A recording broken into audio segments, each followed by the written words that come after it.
I don't know why anybody's surprised that people who hate America don't know anything about our most important holidays. That does not surprise me as we get it going at 6:05 on a Tuesday, the day after Memorial Day here on KCMO Talk Radio 95.7 FM. Hope you had a great weekend. Hope, of course, you spent a little bit of time yesterday. If you don't have family or friends who sacrificed it all on behalf of this country, at least spend some time thinking about what yesterday is truly and really all about. And that is the men and women who gave everything on behalf of our freedom here in the United States of America. But apparently that message and what Memorial Day is all about was not well known by some of our sitting members of Congress. That's right. Cori Bush on the other side of our state here in Missouri, she's, of course, a St. Louis member of Congress.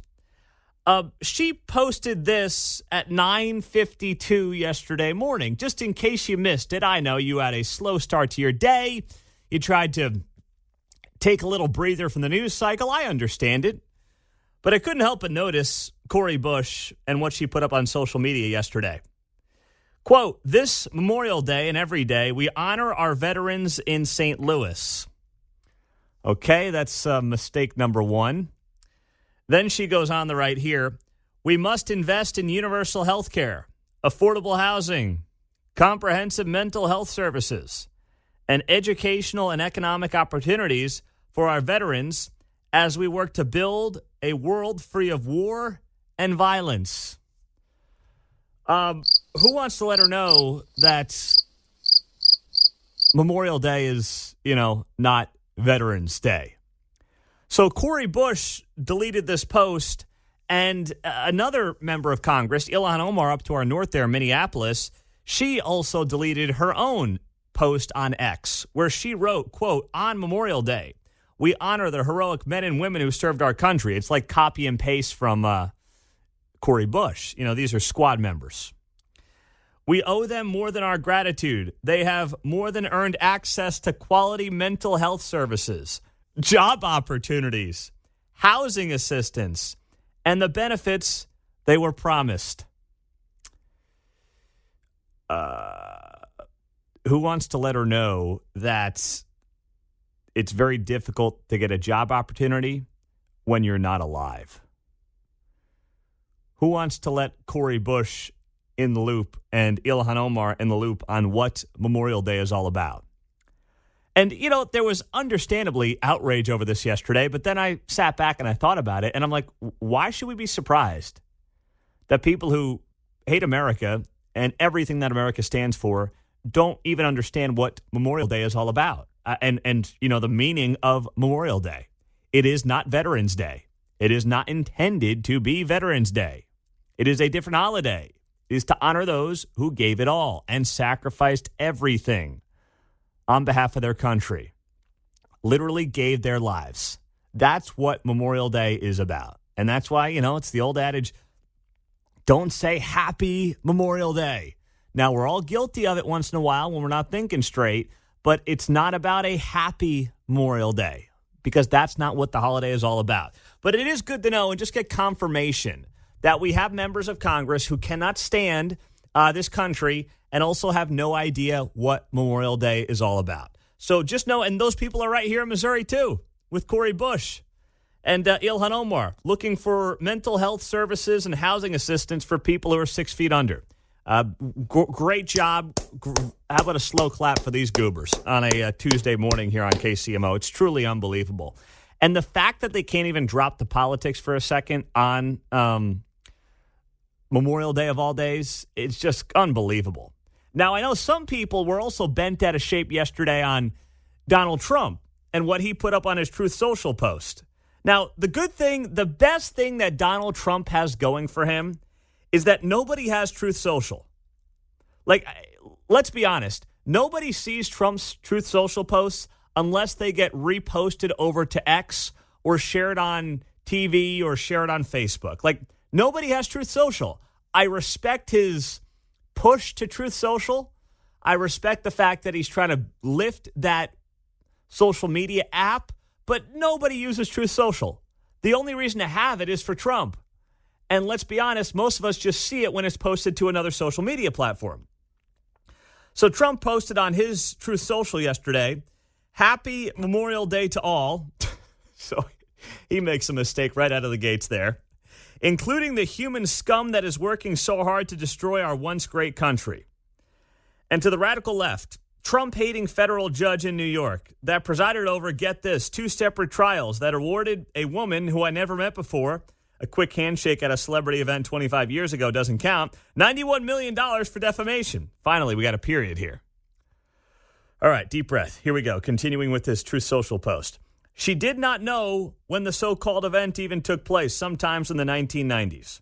Never filed a police report, didn't have to produce the dress that she threatened me with, and sung my praises in the first half of her CNN interview with Allison Cooper, but changed her tune in the second half. Gee, I wonder why. Under appeal, in parentheses, all caps, the rape charge was dropped by a jury.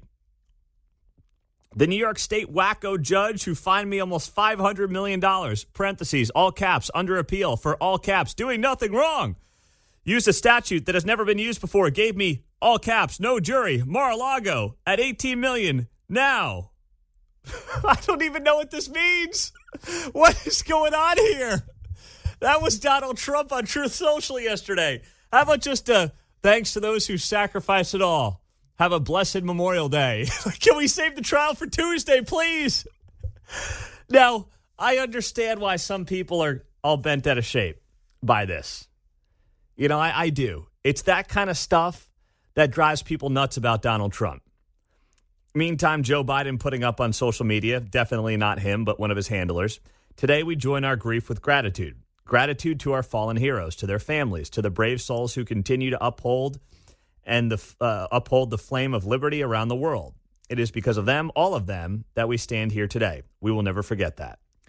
That was Joe Biden. Now, obviously, Joe didn't write that himself. You know, Trump wrote that himself. Trump wrote his own post himself. I get why people are, kind of being like, hey, can Trump just, do normal things on social media, once in a while, like on Memorial Day? But I got to be honest, we're so far past that. We are. I mean, don't get me wrong. When Trump was in the White House and before he got there, there were a lot of things that I was like, what is he doing? Come on. What is he thinking? Can he just say, have a blessed Memorial Day, and let's not forget those who sacrificed it all? And then do a separate post on the crazy judges and the people that are scamming them and the whole thing. I'm okay with that. But can they be separate from an official Memorial Day post? But then I come back to the fact that this country's been through so much freaking pain the last 3 years that if someone's decision is going to come down to who puts out a cuter, nicer, feel-goodier social media post, then, you're missing what this country is dealing with right now. Does Trump make it more difficult on himself than he needs to at times? Absolutely. But it's the old adage of you can't teach an old dog new tricks. I wish you could. I've learned that with my own family. You see that clearly every day with a guy like Donald Trump and other people. You're just not going to teach the old dog new tricks. You accept the dog for what they are, the good, the bad, and the ugly. And then you realize with this country's future on the line, I'll take some dopey social media posts if that's what it takes to get this country back on track. And if we're all upset about the two options we've got, yeah, do I think it's great? We got two guys, combined 160 years old, running for the presidency? No, it's not ideal, but it's what we got. And to me, if you care about the future of the country, there is one clear option. Coming up next on KCMO Talk Radio, I told you that I wanted to really get a feel for what Travis Kelce had to say about Harrison Butker. And I wanted to hear it. I wanted to see it. It dropped right before we got off the air on Friday. And I not only have, obviously, some thoughts on it, but I have it's not a conspiracy theory, but I feel pretty confident in knowing why this episode dropped on a Friday morning versus usually what, Mark, a Wednesday morning when the Kelce episodes drop? Yep, Wednesday. All right. No one's addressed this. No one said this. I feel pretty confident in knowing why it came down on a Friday. I'll tell you why next on KCMO Talk Radio 95.7 FM. Happy Tuesday. Great to be back on KCMO 95.7 FM. So no one has addressed the why behind Travis Kelce and Jason Kelce dropping their podcast on Friday instead of the usual Wednesday. Now, I know they touched on it briefly in their show here in the last couple of days, and Mark watched the whole thing start to finish. You know, I watched all this stuff they said about Harrison Butker. I'm not as interested in some of the other stuff. But, Mark, what was the reasoning, for those that might have missed it, they gave for why their podcast conveniently dropped on a Friday morning versus a Wednesday morning last week? Yeah, he was at OTAs last Monday, allegedly, and then Tuesday was his travel day, and then they recorded it Wednesday or Thursday, whenever he could, and then dropped it Friday. Oh. Supposedly. Isn't that convenient? As they get set to discuss, and they had to discuss it, one of the most controversial topics they've had since their show went big time, they just happened to conveniently drop it on the Friday of a long weekend, of a holiday weekend, instead of their usual Wednesday. I don't buy that for a second. 48 hours late? What, was Travis Kelce on a 48-hour flight to Europe? What was he taking, one of Mayor Pete's electric engine-operated flights? What is that all about? I don't buy that for a minute. I think they dropped it on Friday because they knew they had to address Harrison Butker, and basically they could bury it in the news cycle by putting it out Friday before a holiday weekend, and that would be that. I mean, they could have really addressed it probably, the week prior, but I guess it was still kind of picking up some steam in the news cycle then, so maybe it wasn't totally hot. But they knew they had to address it at some point. So they address it in last week's episode, and then how convenient, last week's episode drops on a Friday morning instead of a Wednesday morning because of Travis's travel schedule. Please, I'm not buying that for a second. If you are, I still have that beachfront property in Salina with your name on it, but I don't believe it at all. So that being said, what did Travis Kelce say? I read the quote last week, and a lot of people took the quote out of context to make it look like he was supporting Harrison Butker or make it look like he was knocking Harrison Butker. I don't think he did either. In fact, I'm not even sure if Travis Kelce wrote what he ultimately said. Mark, you watch this show more often than I do. And does Travis Kelce typically look off screen to the right as much as he was doing during this clip? Yeah, when he gets a little fidgety, he does. He does? Okay. Drinking his little accelerator energy drinks and all that. All right. I've listened to the podcast, but I don't watch it on YouTube. But I watched the entire conversation on Butker, and I couldn't help but think that Travis Kelce kept appearing as if he was looking off screen. Like his eyes keep wandering to the right. Like he's got some script or something over there. And that's, not trying to push any conspiracy. I'm just like, why is he doing that? So if he's just being fidgety, fine. But listen, these guys are massive brands now. The notion that they would just talk off the cuff about this in this environment, in this world, would surprise me a little bit. Did they have some notes? I don't know if they were truly pre-prepared remarks, but either way. Let's play it in full. Travis Kelce's response to Harrison Butker's controversy here over the last couple of weeks. I think Pat said it best, where he is every bit of a great person and a great teammate. He's treated friends and family that I've introduced to him with nothing but respect and kindness, and that's how he treats everyone. Yeah. When it comes down to his views and what he said at the St. Benedict's commencement speech, By the way, did he even watch it? St. Benedict's? Come on, man. That's how I know I don't think it was scripted. Well, it could have been scripted. You just read the script wrong. There's a lot of I's and C's and T's and N's, a little Biden in there, right? Boom, boom, boom. Can't read the damn teleprompter. St. Benedict's, like, Travis, buddy, I'm not even convinced he watched the damn thing.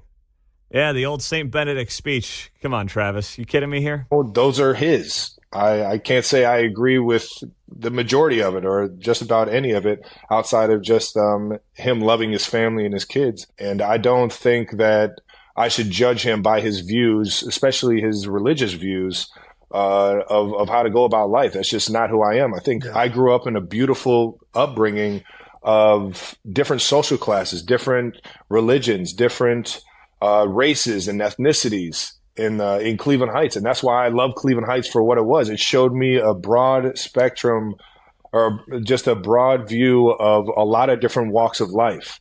And I appreciated every single one of those people for different reasons. And I never once had to feel like I needed to judge them based off of their beliefs. Yeah. You know, my household. All right, now he's starting to ramble, but I'm going to let it continue for another 30 seconds. This feels like, it feels like the guy giving a presentation in 8th grade where it's like, got to get to the 2-minute mark. That's what this sounds like to me. Now he's just starting to ramble. But, Travis, I'll let you ramble for another 38 seconds here. Go ahead. My mother and my father both provided for our family. And both my mother and my father made home what it was. So they were homemakers and they were providers. And they were unbelievable at being present every single day in my life. No doubt. Yeah. And I think that was a beautiful upbringing for me. Now, I don't think everyone should do it the way that my parents did, but I certainly and sure as hell thank my parents and love my parents for being able to provide and making sure that that home was what it was, because I'm not the same person without both of them being who they were in my life. And none of that has anything to do with what Harrison Butker was saying. But anyway, continue on there, Travis. This is a big CYA response. That's what this is from Travis Kelce. Now, listen, he is making it clear that Harrison Butker is a great person. He's treated people in his personal life nothing but respect and kindness.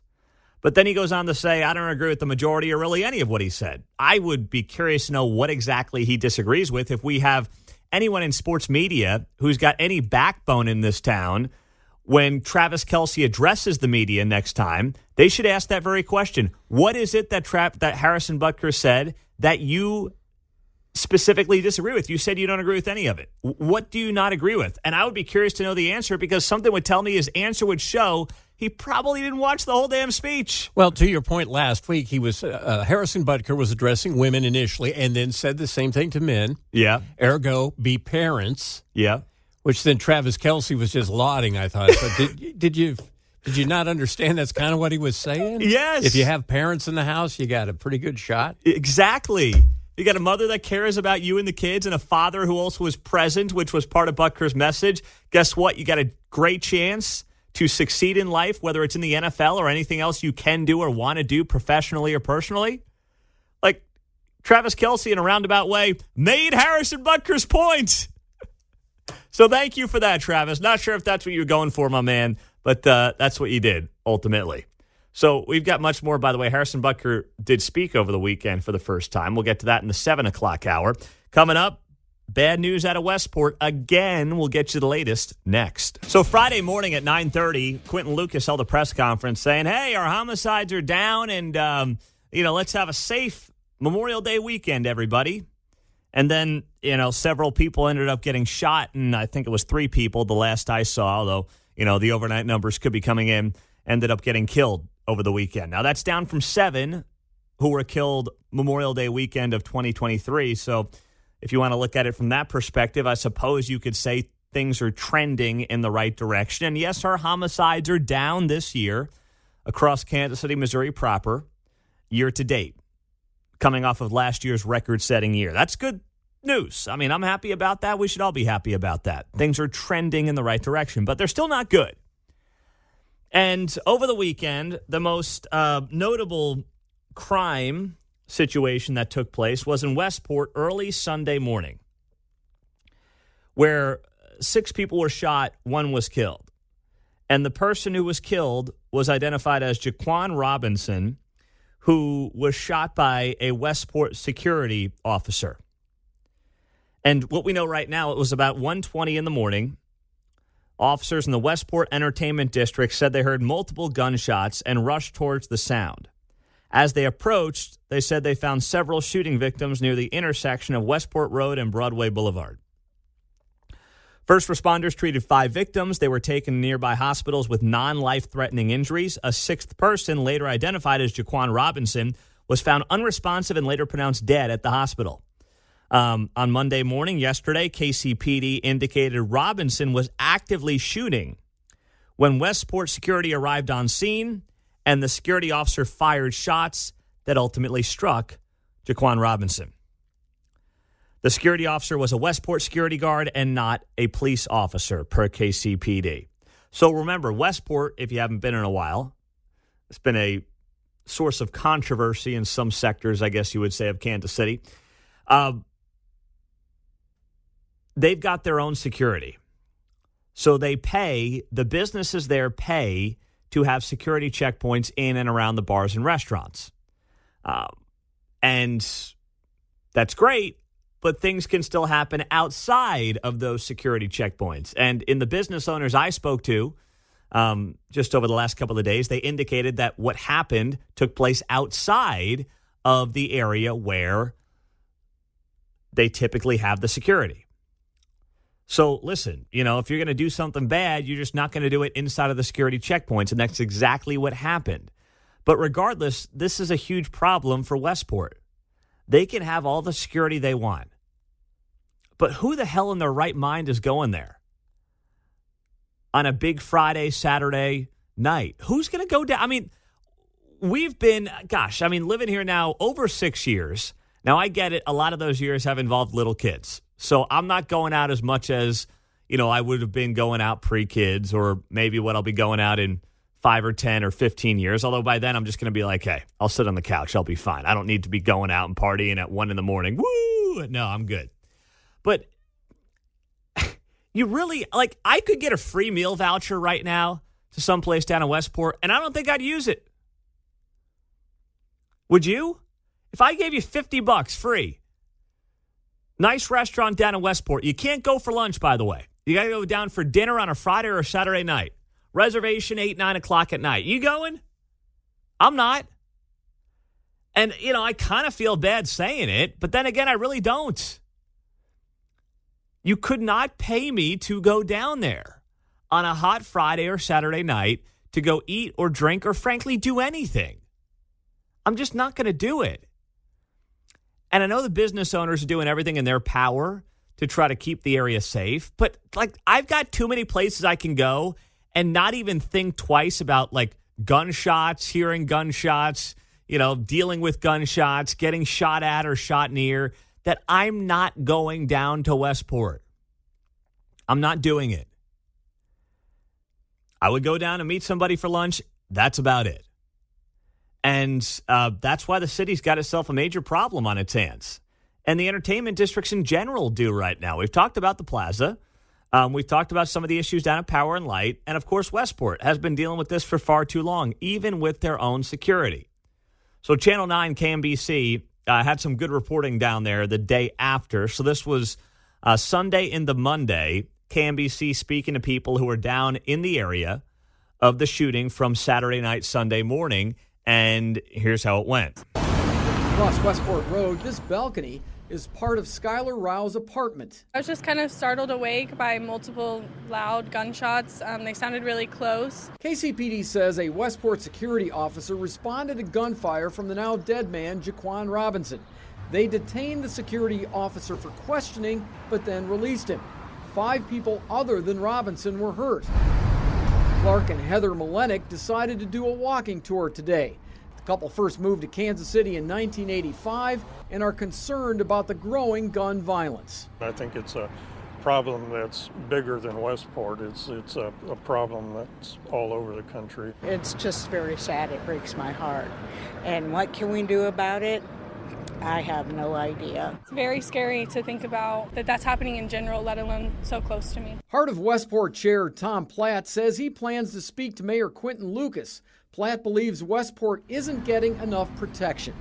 Andy Alcock, KMBC 9 News. All right. And, listen, you tell the young lady talking there about how she lives in an apartment right above where the gunshots were fired off. That's a place where you're going to have more younger people tend to want to live. And if you've got your kid coming out of college and let's say they're starting their career this summer somewhere in Kansas City, they want to live in a hip spot where there's a lot of younger people. Are you going to encourage your kid to, yeah, sure, get that one bed in Westport? No way. I would have zero interest if I had a daughter or a son who was 21, 22, coming out of college, and they want to live in Westport. It's like, nah, I know you can't force them, right? But you're going to strongly discourage them from getting that apartment in Westport. And that's sad, but it's a reality right now. If you want to hear gunshots and, smell pot, I suppose that could be a great place for you. But if you want to avoid that, and we should all want our young adults to avoid that, then why are you going to live there?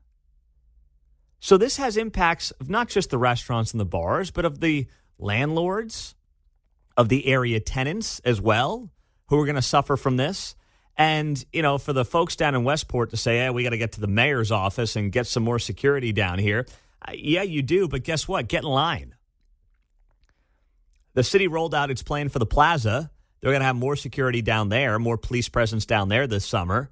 You know that Power and Light's got to have more police presence. Westport wants it, obviously. But guess what? We're down 400 cops. Where were these business leaders when the police were getting just absolutely destroyed by community activists over the last 3-4 years? And we all saw the writing on the wall, what this was going to lead to. It was going to lead to people retiring early, not wanting to become cops. It was going to defund the police, even if city councils did not go out of their way to defund and take money away from the police. Defunding the police was going to happen because of what was happening, the narrative that was being sold based on a bill of lies in this country 4 years ago. And by the way, this weekend is 4 years since George Floyd was killed, and this country went nuts and got beyond stupid when it comes to police and, commemorating and memorializing really bad people. And now Westport is reaping what it sowed. How many business owners were standing up 4 years ago and saying, you know what? No, we're backing our cops. We're back in the blue. There were a few. Bill Nigro's down there. He's a great guy. But guess what? A lot of them were too weak and too cowardly and too pathetic to do that. And now they're wondering why they can't get this stuff under control and where the cops are. I don't know what to tell you guys and gals. If you did the right thing 4 years ago, you would be dealing with less of this today. But you went along to get along, and now you're reaping what you sow. And I feel for the workers who are just trying to make a living, but a lot of the business owners who could have and should have stood up in a bigger way and failed to do so, I have zero sympathy for them. 913-408-7957. I mean, I'm just asking you on a Tuesday morning, you going down to Westport right now if you've got your choice, your option of where to go out? Are you suggesting your kids go down there if they've got options on where to go out? 913-408-7957. We'll keep it going with you. And yes, the 4-year anniversary since this country lost its mind, all coming up at 6:44 on a Tuesday morning. It's great to be back on 95.7 FM, KCMO. Sitting here getting ready for summer of 24 in Kansas City and around the country, and thinking about what happened in Westport over the weekend, where several people were shot in this incident that took place just outside of the security checkpoints down at Westport. They worked hard in that entertainment district to keep people safe, keep people coming. But the biggest story in Kansas City out of the weekend is, of course, what happened down there, where several people were shot, and ultimately a Westport security guard shot and killed Jaquan Robinson, who is and was the shooter who was actively shooting when security arrived on scene.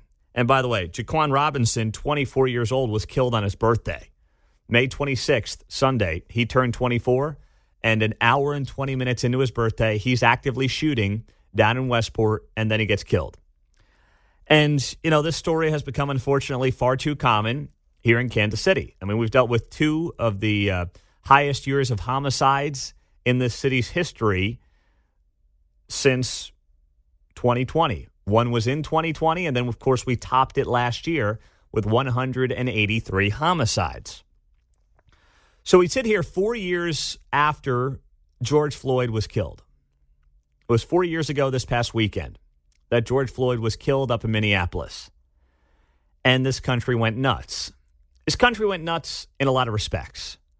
First off, the people who spent the prior 2.5 months telling you to not leave your house were suddenly all about you going out in the streets and burning police precincts and protesting on behalf of George Floyd.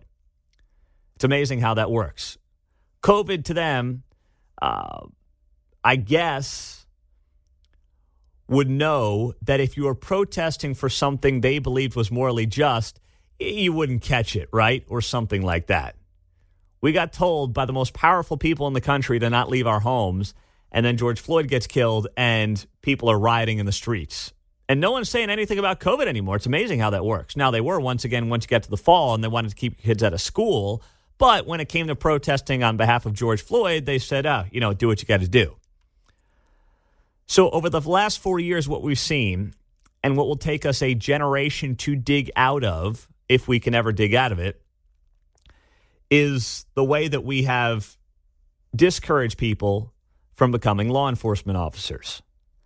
And the way that defund the police has happened and will continue to happen for the foreseeable future because of what took place 4 years ago. And more importantly, not what just took place, but the nation's reaction to it, the media's reaction to it, the reaction of politicians to George Floyd's death. We will be short on cops in major American cities for years to come because of how our media and the elite class and half the political aisle treated law enforcement in the wake of George Floyd's death. And that continued over the weekend when Joe Biden put up this post on X. He wrote here, George Floyd should be alive. He deserves so much more. Today, I join all those who loved him and all those touched by the civil rights movement he inspired in remembering the tragedy and injustice of his death. He changed the world, writes Joe Biden. Now let's act in his memory. Let's go burn down a police precinct once again in the name of George Floyd, St. George. Are you kidding me? I'm going to rewrite that for Joe Biden. Since he doesn't say her name and has never mentioned her name, here we go. Laken Riley should be alive today. She deserves so much more. Today, I join all those who loved her and all those touched by the border crisis which Joe Biden created, which led to Laken's death and the death of others. Laken could have been any of us. Now, let's act in her memory.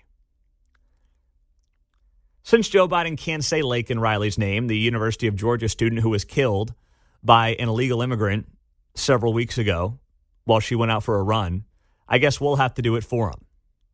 Think about how gross that is. This man continues to prop up a lifelong criminal, a guy who, when you look at his rap sheet back in 2007 down in Texas, never forget, dressed as a water company worker to commit a home invasion with 5 other men. 3 female victims, 1 was pregnant. To all the people who are simping for this guy would have nailed you to the crucifix for a rock or two. It's what he would have done. It's who he was as a lifelong criminal. Now, what happened in that moment in Minneapolis, let's not forget, he had a lot of drugs in his system. And if you want to say the officer in that case, and obviously we know that guy is in prison for a very long time, so he was convicted by a jury of his peers, and that is what it is. I'm not going to relitigate that trial right now, but he is in prison. We understand how that all went down. And if it leads to some better practices from law enforcement, so be it. But the narrative was always a lie. And just understand that narrative has been a lie since they pursued it the summer of 2020. That minorities in general are somehow at risk of law enforcement, notably white law enforcement, killing them at any given point in time. That has never been true. The data has never backed it up.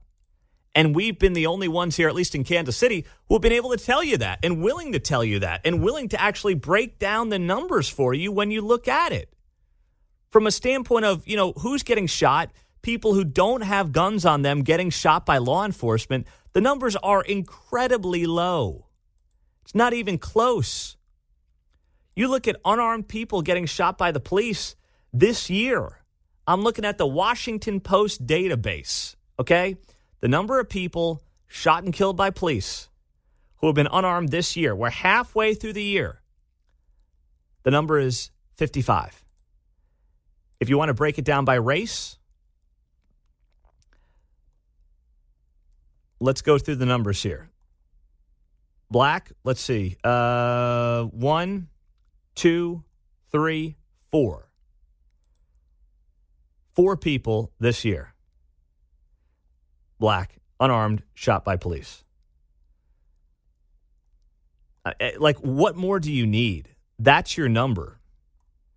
And you want to look at, let's see, the overall number. Let me give you that here. Let's see. 1, 2, 3, 4, 5, 6, 7, 8, 9. 9. 55 is going back to last year, the number I gave you earlier. I had to break it down by the year of the shooting, 2024. I'm looking at this on the Washington Post database. They track all the police shootings in this country. There are 9 this year. Put that into perspective. Where else are you going to get that kind of information? I hope you had a great long weekend, remembering what yesterday was really all about, and that, of course, is honoring the men and women who sacrificed and gave it all on behalf of this nation. And that's important to note because, as we shared with you early this morning, that was not known by some of our members of Congress, like Ilhan Omar and Cori Bush right here in Missouri, who put up on social media and then promptly deleted said post that they wanted to make sure that our veterans got better access to health care on this Memorial Day. And it's like, who wants to tell them that these people are, unfortunately, sad to say, no longer around to receive their said health care programs? Not sure they'd want them anyway. But it's just unbelievable. You have sitting members of Congress who do not understand what Memorial Day is about.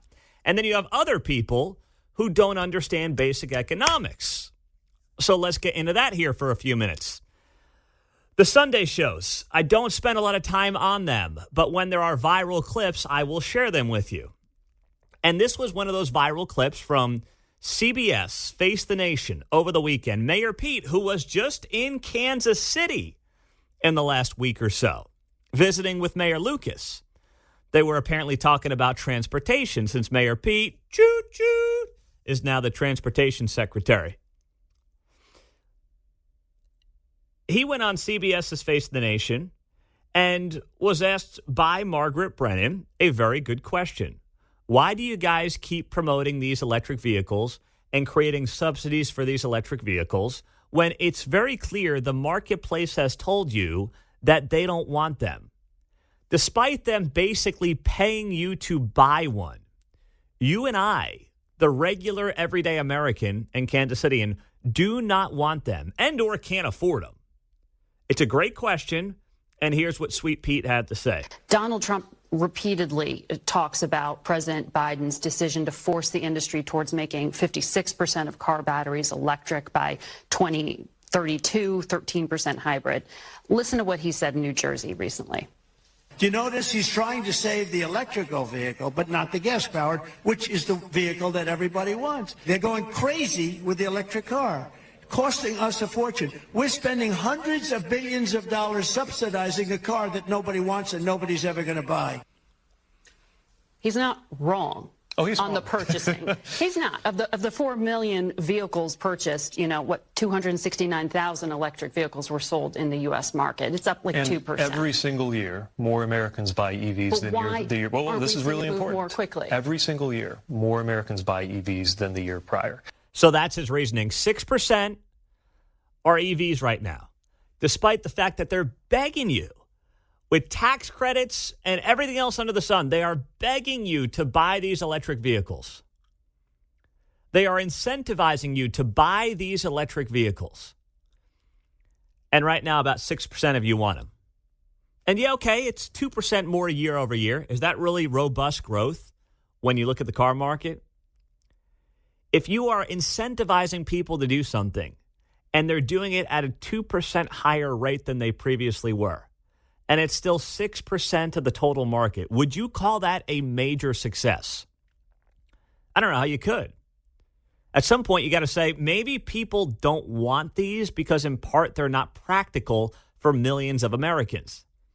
If you want a little car to trot around, Prairie Village or anywhere else in a more urban or deeply suburban area, I suppose, you could feel good about that and feel sufficiently woke with your yard sign having that, not realizing that some little kids in China are digging up the cobalt for the batteries, but whatever makes you feel good and makes you sleep at night, I suppose. Or do you say, hey, people want these gas cars because they don't want to worry about charging their cars. They don't want to worry about the cost of tens of thousands of dollars to replace that battery one day. It's practically, not reasonable when I see people sitting in a Hy-Vee parking lot on their phones. I'll walk into Hy-Vee. I'll walk out 20 minutes later with 2 little kids, and the same guy's sitting there charging his, little car there. Maybe that's not how most people want to live. And then there was this moment where Mayor Pete was asked about the fact that despite investing billions of dollars in supposedly building electric vehicle charging stations around the country, how many have gone up? 7 or 8. The Federal Highway Administration says only 7 or 8 charging stations have been produced with a $7.5 billion investment that taxpayers made back in 2021. Why isn't that happening more quickly? So the president's goal is to have 500,000 chargers up by the end of this decade. Now, in order to do a charger, it's more than just plunking a small device into the ground. There's utility work, and this is also really a new category of federal investment. But we've been working with each of the 50 states. Every one of them is getting formula dollars to do this work, engaging them in the first handful, again, by 2030, 500,000 chargers. And the very first handful of chargers are now already being physically built. This guy is the king of all king BS artist, is what he is. All right, hey, we got till the end of the decade. We only got 499,993 to go in the next 5.5 years or so. I mean, but we've got 7 or 8 in 3 years. Now we just got to get 499,993 in the next 5.5 years. $1 billion per charging station thus far. This is a perfect example of how the government cannot efficiently or effectively do much of anything well.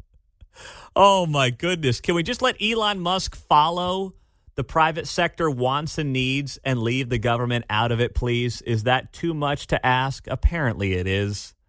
Truly unbelievable.